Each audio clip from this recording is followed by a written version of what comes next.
The news about impending recession may look fearful and scary for most people, but when you know the tips and strategies and prepared very well, recession is a real good time to invest in a lot of securities and investment opportunities to grow wealth in a long time. Today, we're going to look at tips and strategies which will help you to be prepared for a recession if at all it happens, so that you can be well prepared to use it as a opportunity to grow wealth instead of being affected financially. Worried about what your financial situation would look in a year or even in a few months from now? With all the concerns about the economic growth, it's reasonable to be worried about a potential recession. But the key is to start preparing now so that you're in best position with your money.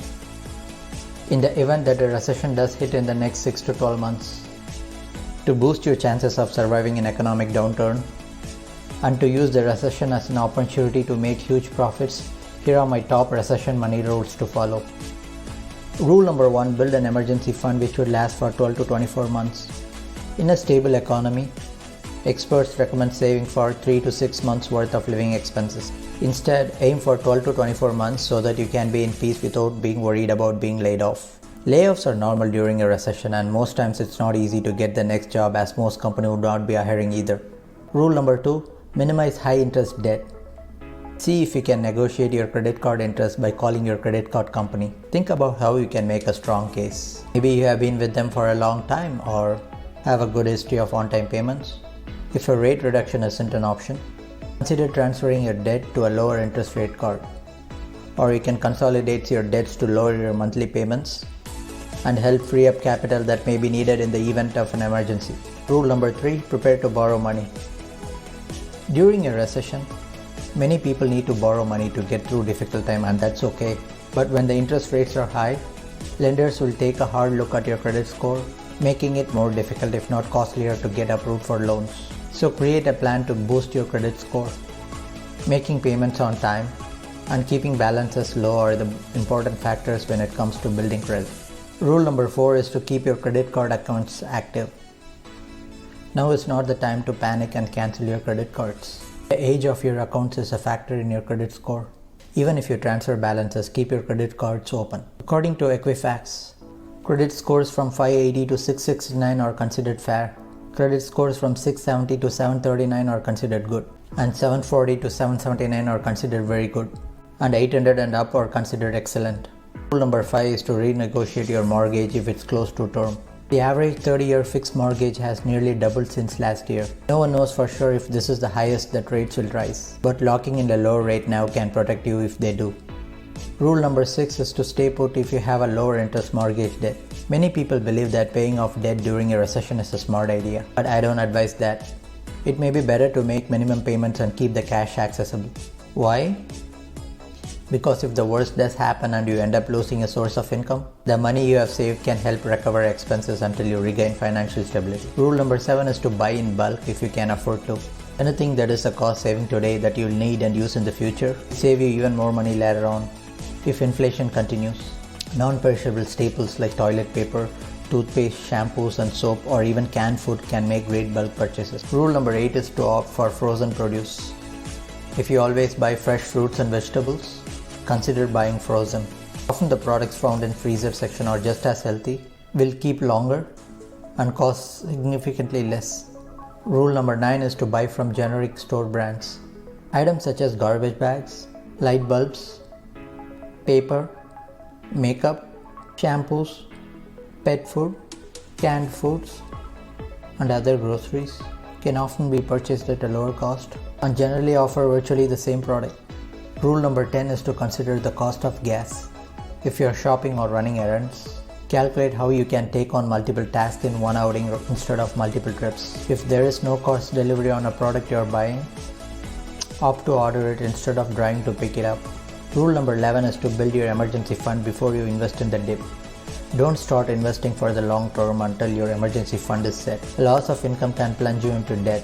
High interest debt can counteract investment returns. Rule number 12 is to invest in recession-proof industries. Fear of buying the wrong stock can be mitigated by investing in established, well-known businesses. Investors may want to consider sectors that generally do well in an economic slowdown, such as consumer staples, utilities, and healthcare.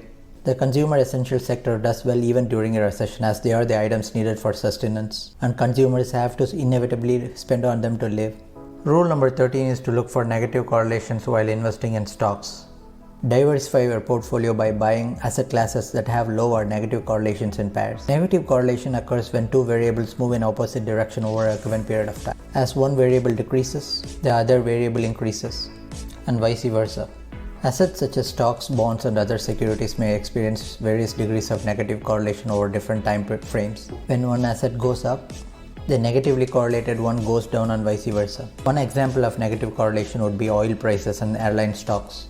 One would expect that a sustained high fuel cost would generally depress the profits of airlines and thus their stock values. But at the same time, the price of oil-related securities will go up. This strategy helps minimize the amount of money you will lose in the short term. If the stocks continue to dip, because one asset class will tend to go up in value while the other goes down. Rule number 14 is to look for recession-proof positions if you are considering a career change. Although no job is completely safe during a recession, certain jobs like those in essential services offer more security.